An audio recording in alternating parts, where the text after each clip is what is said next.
So they're around in that slight flexion abduction position.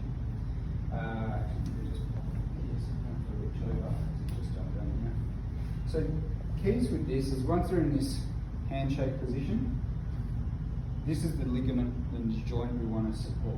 So this is where the crossover of our tape has to be.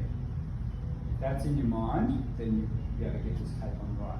Now, some players will like the tape going across their hand, so their wrist is free, and some players will like it going across their wrist, so their hand is free. So that's worth asking as well. So what I normally do here, that's going to be 30 centimeters, I guess. And because we want to block this hitting back motion, the last bit of the tape's going to pull forwards into the palm. So you're going to wrap from around the back, around the thumb, and pull forwards into the palm. So start, I'm going to do this one just around Kirsty's wrist line. So you can play with the tape, keep just enough tension on it that it's not going to crease. And then you're wrapping that around. This is the part where you have to be careful about pulling it too tight, creating a tourniquet. There's lots of fine little blood vessels and nerves in here. So it's definitely not wrapping tight around the thumb. And then that cross point is on the front side of that joint. And then you can just wrap that around into that position there. Depends on how new their thumb injury is as to whether you're going to put 2 or maybe 3 of these in.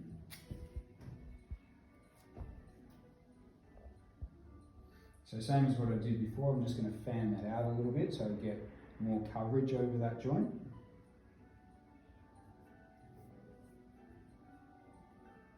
So you can see how much tape I'm getting on that side of the joint there. You guys can just have a look at that. So you're getting heaps of tape over the front corner of that joint. So 2 might be enough for Kirsty, and then we're going to put the elastic over the top to support it. But basically in that position there, that tape should give a fair bit of hold to that joint. And then with our elastic tape, we're going to do the same thing. So part of this is just covering that tape up, doubling over on the support.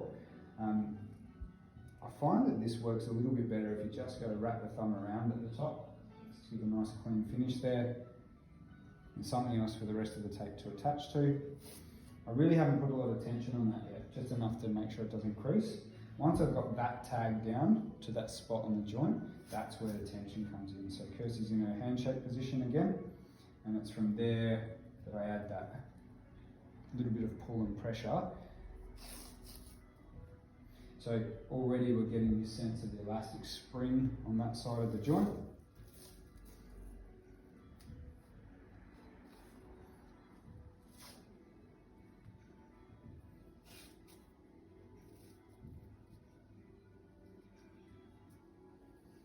And so normally about 2 rounds of that is going to be enough.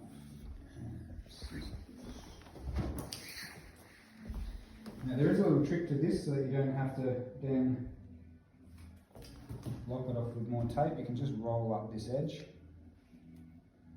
and just tuck that edge underneath, and that'll hold it in place. So what we're hoping there is that we've got basically most of the hand free for still being able to feel and catch the ball. Some people want this lower down, some people might want it higher up. The other thing we've got is lots of tape over the front of the joint, so that joint, you can see there now that joint's hardly going to move. Kirsty's thumb's gone beautifully pink, nearly purple already, but the key thing is, do we have reperfusion?